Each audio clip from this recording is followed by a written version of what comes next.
já contou uma mentirinha, que atire a primeira pedra. Seja aquele elogio não tão sincero, ou esquecer a data de algum aniversário e dizer que na verdade não tinha esquecido, mas estava preparando uma surpresa. Mentir uma vez ou outra faz parte do comportamento humano. É normal e todos nós fazemos, em maior ou menor grau. O problema surge quando a pessoa mente com frequência e entra num ciclo em que as falsas histórias acabam se tornando um estilo de vida. A mitomania, também conhecida como mentira patológica, é a doença identificada pela tendência duradoura e incontrolável para a mentira. O mitômano é aquela pessoa que mente compulsivamente, sejam pequenas mentiras inofensivas até histórias mirabolantes extremamente detalhadas. A mentira aparece como um hábito, um impulso que não se atém a um propósito específico. Perceba a diferença.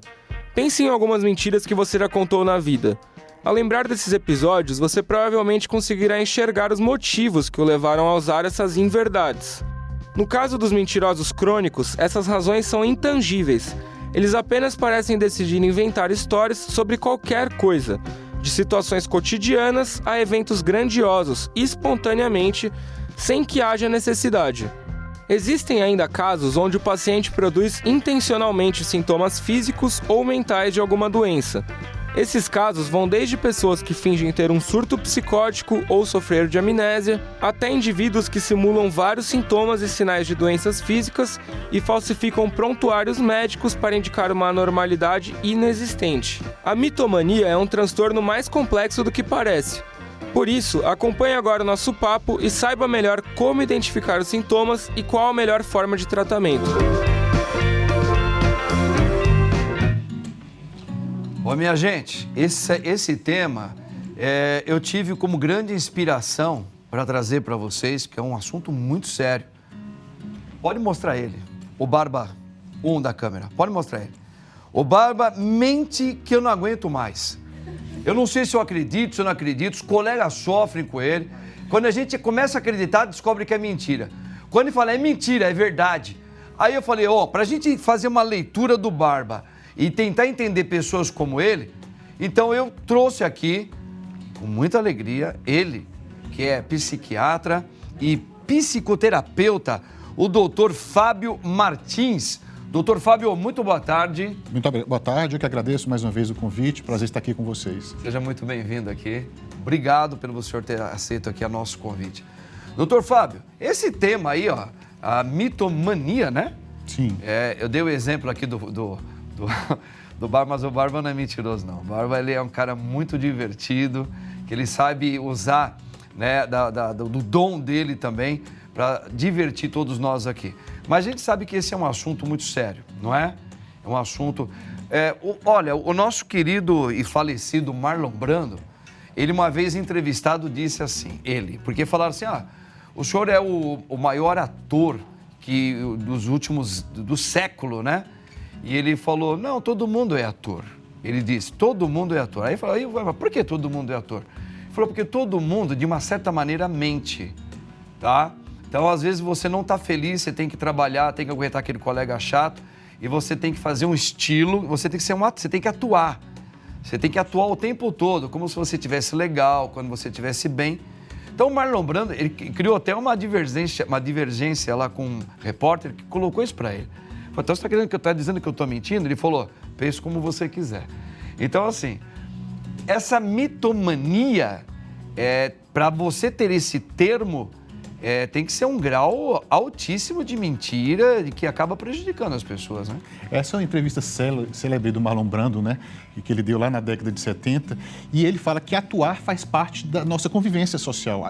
Eu preciso persuadir, eu preciso me tornar uma pessoa crédula, que as pessoas acreditem que o que eu tenho a dizer é algo verdadeiro, legítimo e que tenha valor. Verdade. Então, todo mundo quer influenciar o outro de uma maneira positiva.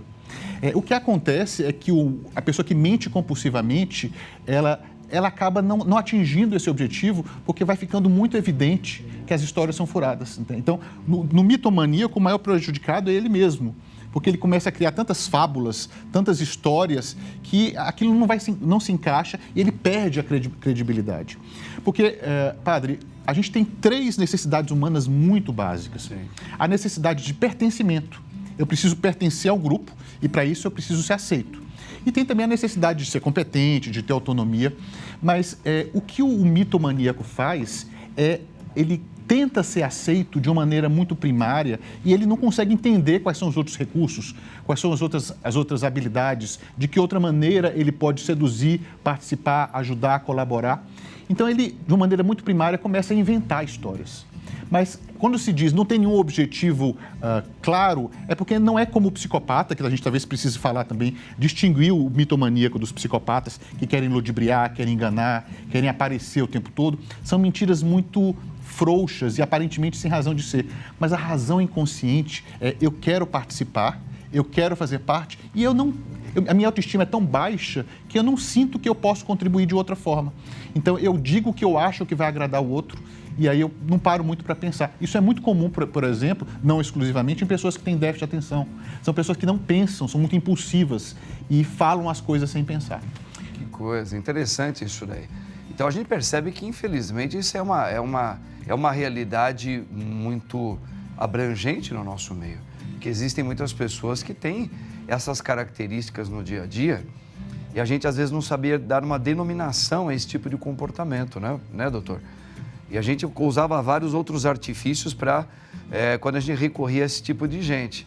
Mas então nós podemos considerar que é uma doença psicológica, algo que afloriu, que uma coisa que tem tratamento. E é difícil, porque uma pessoa também, ela se reconhecer como uma pessoa que tem essa doença, também requer alguns esforços aí, né?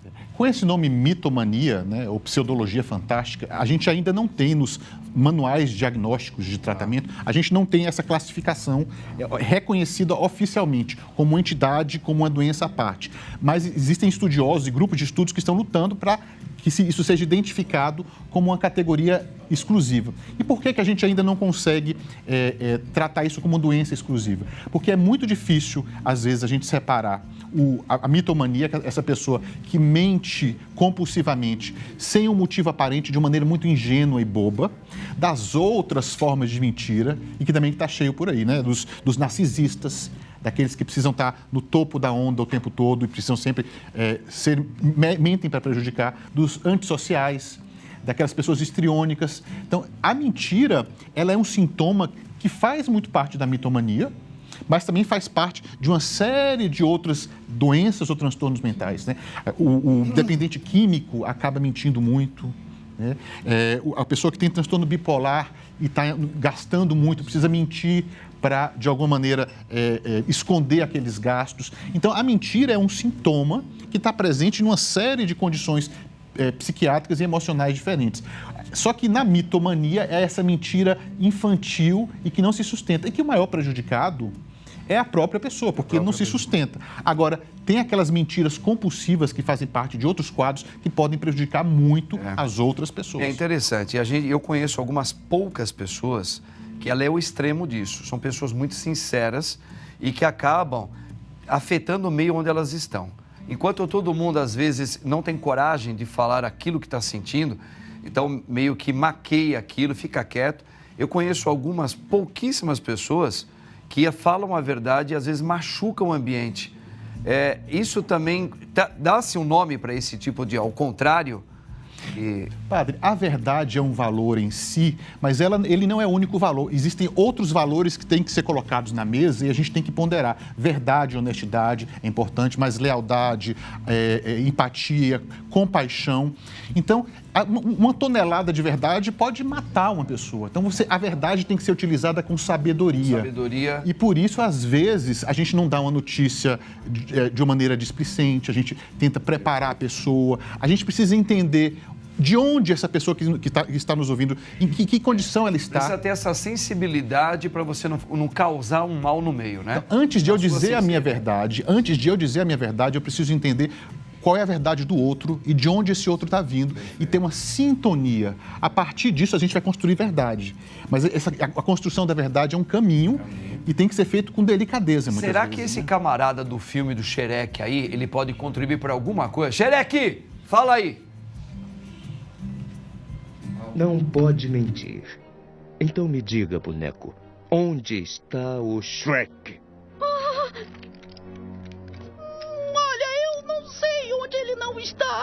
Quer dizer que não sabe onde Shrek está? Não seria impreciso supor que eu não poderia não dizer exatamente que isso é ou não é quase parcialmente incorreto. Então sabe onde está. Pelo contrário, acho que eu estou mais ou menos não rejeitando de vez a ideia que de jeito nenhum, com algum grau de incerteza, inegavelmente Já chega! sei ou não sei onde ele provavelmente não está. Se lá não fosse mesmo onde ele não está, mesmo ele não estando onde eu saiba que está.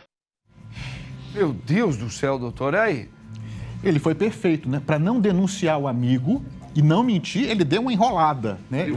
Ele foi o famoso passivo-agressivo, né? Não se compromete, mas também não fala a verdade. E, às vezes, acima da verdade está a lealdade, né? Ele foi extremamente leal e ele provavelmente sabia que se ele mentisse, ele ia se denunciar, o nariz ia crescer. Então, ele tinha que dar uma enrolada. Então, às vezes, a gente tem algo maior que faz com que a gente precise ou mentir, todo mundo precisa mentir, ou ocultar a verdade, mas tão logo essa situação urgente ela desapareça, a gente tem que caminhar novamente em direção à verdade. Então, a verdade ela é uma bússola, ela indica para onde a gente tem que ir. Às vezes, a gente precisa desviar o caminho por conta de um obstáculo, mas a gente sabe o caminho para onde a gente vai voltar. Agora, é claro, você imagina, né? Você está ali na Segunda Guerra Mundial na Alemanha e você está com um grupo de judeus que você está escondendo, né? Batem lá os nazistas. Você está escondendo os judeus? Claro que não. Eu jamais faria isso. Jamais esconderia esse tipo de gente. Eu teria que mentir e descaradamente, mas qual é o bem maior? A vida. Que aconteceu muito, né? Perfeito, perfeitamente. Na vida real aconteceu isso, né? Aconteceu muito, né? Essas mentiras aí na época do nazismo, né? Agora, a questão é uma questão que, maior do que a verdade e a mentira, é a questão da ética, né? O que é que está em jogo? Um bem maior do que o meu próprio umbigo, né? Os fins não justificam os meios, a gente sempre tem que buscar a verdade, mas muitas vezes, para que mais gente sobreviva, que a gente possa sair, a gente muitas vezes, se a gente lidar com a verdade, vai todo mundo para a fogueira. É isso que eu estou falando. E outra coisa, hoje nós vivemos uma era do politicamente correto. Até que ponto o politicamente correto, eu falo isso muitas vezes nas minhas homilias também, doutor. A gente criou o politicamente correto e, na verdade, não é tão legal você usar viver essa realidade no meio, porque às vezes você está mentindo para ficar bem, para não perder, para alcançar alguns objetivos na sua vida. Entra um pouco no que o senhor está falando. Para estar em conformidade com o grupo. Eu vou dar um exemplo para o senhor. Fizeram uma pesquisa nos Estados Unidos, chegaram num grupo universitário. Duas situações. Primeiro, você pergunta a opinião das pessoas, o que vocês acham a respeito de tal tema. E todo mundo vai ouvindo o que o outro vai falando e as pessoas vão mudando de ideia. A segunda possibilidade é todo mundo vai escrever aí o que acha a respeito de tal tema e fecha no papel. E depois você pede para as pessoas lerem as suas opiniões. Na primeira situação, 70% das pessoas mudam de ideia para estar em conformidade com o grupo. Não é que isso é certo ou errado, porque se a gente não tiver em conformidade com o grupo, muitas vezes lá, na época das cavernas, a gente ia ser expulso da tribo e ia morrer de fome. Então, estar junto do grupo é algo importante, mas a gente tem que pesar a lealdade e a verdade. E não tem um valor único, né? Se eu só sou verdadeiro o tempo todo, eu posso trair todos os meus pares. Mas se eu quiser ser leal aos meus pares o tempo todo, eu posso trair a verdade. Então, é mais uma vez uma questão ética. Em nome de que a gente vai estar lidando com a verdade? Muitas vezes, algumas verdades são politicamente incorretas. E aí a gente tem que parar para pensar, quando eu estou pronunciando algo politicamente incorreto, qual é a agenda implícita ali? O que está por trás disso?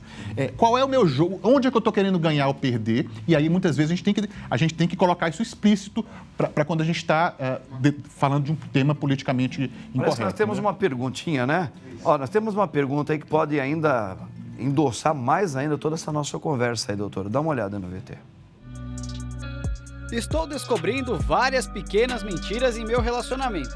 Isso seria mitomania ou seria traição? E aí, doutora, uma questão interessante, né? Isso é a questão que pega muita e muita gente, até em amizade, né? Tem pessoas que têm mentiras aí nas amizades e tudo mais. Eu acho que a mentira constante é uma forma de traição. Agora, o quanto o seu relacionamento suporta determinadas traições e o quanto você também não trai o seu parceiro ou sua parceira de outras formas. Porque às vezes a gente exige uma lealdade e uma honestidade que a gente mesmo não dá. Não estou querendo dizer que a gente tem que ser permissivo com tudo, mas a gente tem que tentar entender de que lugar é que está surgindo essa mentira. Esse relacionamento permite o diálogo? Esse relacionamento permite a diferença? Ou é um relacionamento muito baseado no poder? E assim, uma pessoa tem o dinheiro, uma pessoa manda e a outra tem que buscar subterfúgios. Justifica, não justifica, mas muitas vezes tem sempre uma contrapartida, tem alguém alimentando aquilo de alguma forma. Então, eu acho que é um sinal de que tem alguma coisa que não está legal, mas é muito complicado, às vezes, a gente buscar um bode expiatório. O mentiroso é sempre o culpado? Nem sempre. Nem sempre o mentiroso é o único responsável pelo que está acontecendo. As gerações que viveram 70 anos atrás, mais ou menos, época dos meus pais, a gente ouvia muitos casos de casais, de mulheres, elas casavam, não podiam voltar mais para casa dos pais com os filhos. Não era aceitável isso, Sim. Tá? Era uma outra época, as mulheres não trabalhavam fora, a maioria não trabalhava fora. Então elas dependiam muito de viver ao lado dos seus maridos. E muitas dessas mulheres sabiam que os seus esposos tinham uma família fora, Sim. tá? Que chamava bastardo, é um nome até meio pesado. Mas muitas mulheres, sabendo disso, elas meio que sabiam das mentiras dos seus maridos, do seu cônjuge, mas elas sustentavam para manter os filhos, para elas se manterem ao mesmo tempo, para elas não serem despejadas, porque era o homem que trazia a providência em casa, elas se sujeitavam muito a isso. Nessa época, a questão da traição e dessa mitomania era muito presente. Era muito presente e compreensível, né? Entra um pouco nisso que o senhor falou, eu sei da verdade, mas se eu falar de tudo, eu vou prejudicar meus filhos, vou prejudicar a mim, vou prejudicar todo mundo. Então, eu vou manter isso aqui. A gente tem que ter cuidado porque, às vezes, a verdade é uma fotografia de quem está vendo de fora, né? E aí a gente entrar naquele mundo e a gente conhecer realmente quais foram os percalços que aquela pessoa passou para tomar aquela decisão, porque eu acho uma coisa muito complicada no julgamento, padre. Eu sempre penso, a gente sempre diz assim, eu nunca seria capaz de fazer isso ou aquilo, numa posição de superioridade. O pensamento que a gente tem que ter como ser humano é o que será que precisaria ter acontecido na minha vida para eu cair numa situação como essa? E esse exercício as pessoas têm dificuldade de fazer, porque elas acham que elas jamais fariam determinadas coisas. Mas a gente é muito mais sujeito ao meio e às circunstâncias do que a gente imagina. E eu me convido a pensar, meu Deus, como isso parece tão abominável, tão... O que precisaria ter acontecido na minha vida e que caminhos para eu cair numa mentira como essa, por exemplo? Não é para justificar, padre, mas para a gente poder entender alguém, a gente precisa compreender e ter compaixão. Só do julgamento a gente não consegue ajudar. E você também se autoconhecer. Porque se eu sei que eu também tenho as minhas fraquezas, eu tenho o meu mundo escondido em mim, eu posso, de repente, ao ver a fraqueza do quem está do meu lado, aceitar, compreender e não fazer isso um alarde de uma maneira cruel, porque eu também seria capaz de fazer outras coisas que não são boas. Seria fazer essa medida, né? Eu também saber que eu estou no mesmo patamar humano do que o outro muitas vezes, né? A gente deixar o nosso ego um pouquinho de lado, né? Mas assim, a vaidade, o ego, o sentimento de superioridade, o status, o querer ser diferente e superior, isso na maioria das vezes alimenta tudo e alimenta a mentira também. Olha, outro dia foi um rapaz aqui da Rede Vida, lá na minha paróquia, e disse que ele foi fazer um trabalho para filmar alguma coisa para fazer num terço aqui na Rede Vida. Ele achou a minha paróquia muito bonita, ele disse, vamos tirar aqui. Então nós vimos eles lá, inclusive eu vi algumas pessoas da Rede Vida, e chegou essa informação para mim. Era mentira! Porque eles estavam preparando um momento ontem no meu programa, tá, para comemorar meu aniversário, e fizeram uma surpresa para mim. Essa mentira é chamada mentira boa? É uma mentira boa, que às vezes a gente até finge que acredita que a festa surpresa não está sendo feita, a gente já sacou, mas a vida fica muito sem graça se a gente também não puder ser surpreendido. Se a gente não... Existiu um psicanalista, o Winnicott, que ele dizia que é saudável a capacidade de se iludir e de se desiludir. Então, essa ilusão e desilusão, mas que é algo momentâneo, que você não sustenta por uma eternidade, né? Mas essa ilusão e desilusão faz parte da alegria de estar vivo também. Então, essa mentira é uma mentira saudável. Que legal, bacana. Pois é, fizeram uma mentira agradável para mim ontem, não foi, Barba? Boa, né, Barba? Mentira para mim, não foi?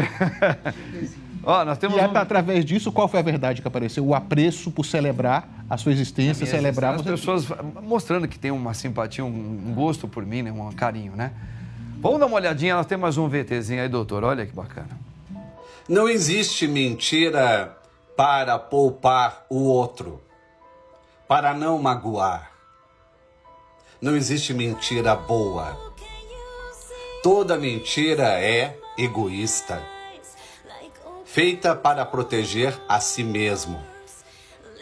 Você mente para obter uma vantagem, um benefício, ou assegurar a impunidade das suas falhas.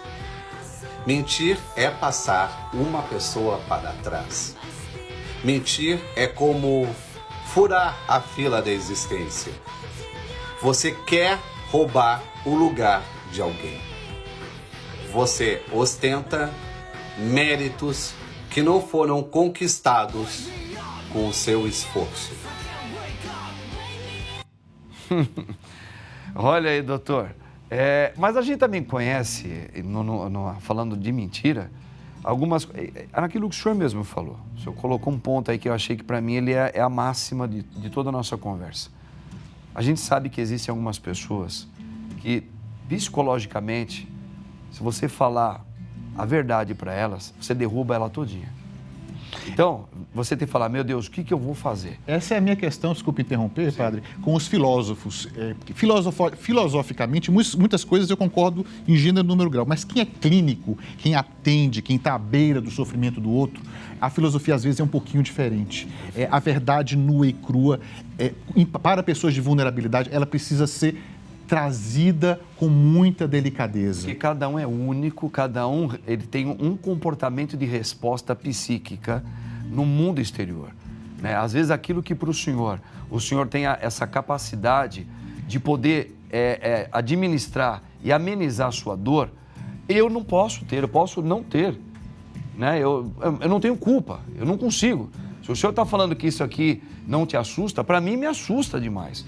Não é? Então, eu penso que o nível de um dia a gente falar a verdade um para o outro, era você, na verdade, saber quem é o outro também, a psicologia um pouquinho daquele suposto colega, como que ele lida no dia a dia, para você poder falar o tempo todo uma verdade para ele, senão você pode derrubar um ser humano. E uma postura meio paranoica que as pessoas têm também, às vezes, de eu acredito numa verdade única e aí, nada que se encaixe nessa verdade pode ser, tudo que não se encaixa é mentira, então eu duvido de tudo e de todos que não se encaixem nessa verdade. Então a gente tem que ter muito cuidado com essa postura paranoica e absolutista, porque na verdade a gente não está tocando o outro, a gente não está confiando que o outro pode ser diferente da gente. Perfeito. Né? Nós temos mais uma pergunta aí, papo tá bom aqui, hein, Barba? Papo cabeça, hein? Falta só o charuto que você gosta, charuto e o queijinho, né? Vinho. Vai lá, vamos olhar aí. O que fazer quando uma pequena mentira se faz necessária? Aí, doutor, o que fazer quando uma pequena mentira, não sei se tem a pequena e a grande, né, se faz necessária? A gente tem que partir do que se faz necessário. Porque a gente pode justificar a mentira de várias formas diferentes. Sim. Né? Eu posso justificar uma mentira para uma festa de aniversário de um grande amigo. Só que, muitas vezes, o que as pessoas fazem é camuflar a necessidade. Aí os fins justificam os meios. Né? E aí, se eu acho o tempo todo que aquilo se faz necessário, se sou eu que estou decidindo o que é necessário ou não o tempo todo, baseado sempre no meu julgamento, essa é a maior mentira, porque a necessidade ela não é única, ela é coletiva, ela é construída e se a gente tem uma única voz dizendo o tempo todo que a necessidade é essa e só eu sei qual ela é, então a gente está brincando de Deus. Verdade. E essa é a maior mentira que a gente pode dizer, né? A gente diz saber o que todo mundo quer, o que todo mundo precisa. Agora, para pequenas necessidades que são momentâneas e que vão fazer o bem, e que não é uma coisa egoísta, mas vai fazer o bem para a coletividade, às vezes a gente pode precisar mentir, sim, é uma estratégia de sobrevivência. Muitas pessoas não querem saber a verdade que hoje o Palmeiras é o melhor time do Brasil no momento. Isso incomoda demais. As pessoas não gostam de ouvir a verdade, que a verdade dói. Está dizendo ali a Lucida Silva lá. As pessoas não gostam de ouvir a verdade, né? A verdade dói, a verdade desloca as pessoas da sua zona de conforto. A verdade, muitas vezes, gera reações de raiva, de ódio. Então, muitas vezes, a gente rejeita. Por isso, e que muitas vezes as pessoas, para fazerem parte do grupo, evitam dizer a verdade. Sabe aquela história, eu mato o carteiro para não receber a carta. Eu confundo o mensageiro com a mensagem. Sim. Eu acho que hoje em dia isso é o mais comum do que pode acontecer, né? As pessoas... E existem muitas verdades paralelas também, né? Muitas versões do mesmo fato, né? E aí eu me aferrou a uma versão e uma outra coisa. Se eu acho que alguma coisa é verdade porque aquilo me faz bem, porque me traz um sentimento bom, isso é muitas vezes um raciocínio emocional. Eu tenho que ativamente, isso ninguém faz, né, padre? Quase ninguém faz. Buscar a verdade, duas coisas. O grão de verdade onde eu não acredito, naquilo que eu não acredito. Sim. Porque mesmo que eu não acredito, eu tenho um grãozinho de verdade. E o elefante branco que está na minha sala, eu não estou querendo enxergar. A gente chama isso de uma postura dialética. Se eu busco o grão de verdade no outro, no meu inimigo, e eu busco o elefante branco na minha sala, eu estou mais próximo à verdade, ou pelo menos me aproximando dela. Só que esse é um exercício extremamente incômodo, porque ninguém quer estar errado, né? Perfeito. Olha, gente, que papo. Eu gosto muito desses assuntos. A gente podia ficar horas aqui falando, né, Barba? Bom, né? Assunto bom que você gosta, tá vendo, né? Pensar bastante. Faz de pensar, né? E pensar dói a cabeça às vezes. Tem gente que não gosta de pensar, doutor. Tem gente que não gosta de pensar. As pessoas gostam de respostas prontas, né, padre? Prontinha, né? Por isso que fizeram hoje o Facebook, essas coisas todas aí, ó. Busca lá, você não pensa, não. Sem esforço. Doutor, prazer. Nosso tempo é tão curtinho, o senhor é tão legal. Muito prazer. Olha, faço as palavras da nossa rainha. O senhor é maravilhoso. Eu que agradeço o convite. Obrigado, viu? Obrigado a vocês e a sua audiência. Maravilha. Gente, ó, te espero aí, ó, domingo, na missa das 10 horas. Que Deus te abençoe, no nome do Pai, do Filho e do Espírito Santo. Amém. Tchau. Até mais. Eu quero quebrar essas xícaras. Eu vou enganar o diabo. Eu quero acordar sua família. Eu vou escrever no seu muro e violentar o seu gosto. Eu quero roubar no seu jogo. Eu já arranhei os seus discos.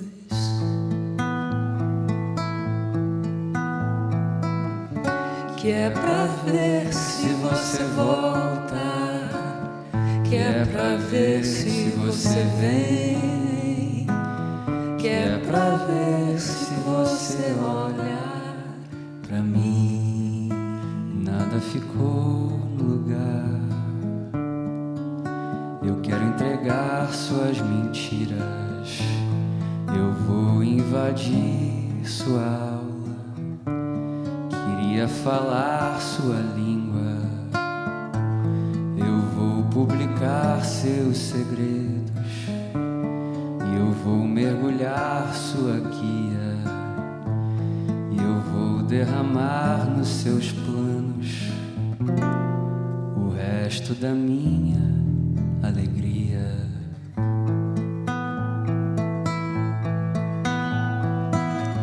Que é pra ver se você volta.